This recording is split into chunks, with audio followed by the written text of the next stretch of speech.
মাস হয়ে গেল, আমরা কি বিচারের ন্যূনতম কিছু দেখতে পেয়েছি? গত 3-4 দিন আগে ট্রাইব্যুনাল থেকে এসেছে 32 জন আসামি গ্রেফতার হয়েছে। এটাই কি বিচারের নমুনা? বিচারের আগে বাংলার জমিনে কোনো নির্বাচন হবে না। নির্বাচন দেওয়ার জন্য, কাউকে ক্ষমতায় যাওয়ার জন্য এতগুলো মায়ের সন্তান তাদের জীবন দেয়নি। আমি শহীদ ইমাম হাসান তাইমের ভাই। যাত্রাবাড়িতে যেই ছেলেটাকে তার বন্ধু টেনে নিয়ে যাচ্ছিল আর পুলিশ বারবার গুলি করতেছিল, সেটাই আমার ভাই। কতটা নির্মম ছিল আপনারা দেখেছেন। আমি 71 দেখিনি, আমি 24 দেখেছি। কতটা নির্মম ভাবে মায়ের সন্তানদেরকে হত্যা করা হয়েছিল, কিভাবে সিআরডিসি লঙ্ঘন করেছিল, কিভাবে 144 ধারা লঙ্ঘন করেছিল, কিভাবে মানবাধিকার লঙ্ঘন করে মায়ের সন্তানদেরকে পাখির মতো হত্যা করা হয়েছিল।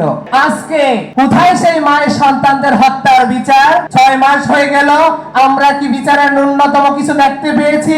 কয়টা আসামিকে গ্রেফতার করা হয়েছিল? 2000 মায়ের সন্তানকে হত্যা করা হয়েছিল। যদি আপনারা পরিসংখ্যান করেন, একটা হত্যায় একটা মানুষ জড়িত থাকলে 2000 মানুষকে গ্রেফতার করার কথা ছিল।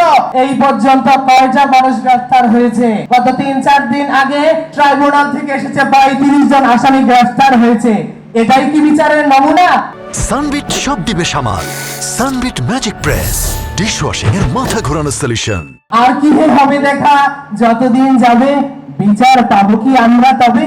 আমাদেরকে সকলকে একটা কথা আমি সব সময় বলি, ঐক্য হবে, সংস্কার হবে, নির্বাচন হবে, কিন্তু তার আগে বাংলার জমিনে প্রত্যেকটা মায়ের সন্তানের হত্যার বিচার হতে হবে।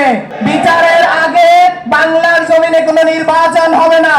নির্বাচন দেওয়ার জন্য, কাউকে ক্ষমতায় যাওয়ার জন্য এতগুলো মায়ের সন্তান তাদের জীবন দেয়নি, এতগুলো আহত ভাইয়েরা তাদের অঙ্গ দেয়নি, এত রক্ত ঝরেনি।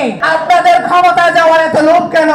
আমি বলতেছি, আপনারা চোখটা বন্ধ করে দেখেন, সেই পরিবারদের কথা চিন্তা করেন, সেই ম্যাসাকারের কথা চিন্তা করেন। ফেসিবাদ যদি থাকতো, 29-এর আগে কোনো নির্বাচন হতো না, বা 29-এও নির্বাচন হলে কে ক্ষমতায় যেত তার কোনো সম্ভাবনা ছিল না।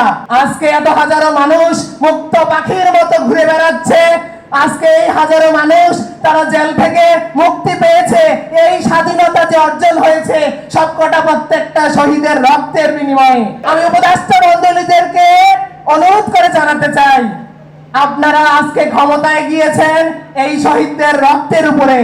প্লিজ আপনারা এই শহীদদের রক্তের সাথে বেঈমানি করবেন না, জাতির সাথে বেঈমানি করবেন না, বিচারের দিকে দৃষ্টি আকর্ষণ করেন।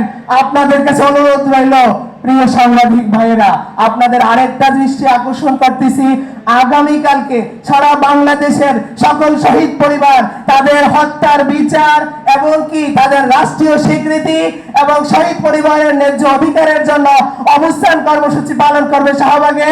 দেশের সকলকে আহ্বান জানাচ্ছি, নারায়ে তাকবীর।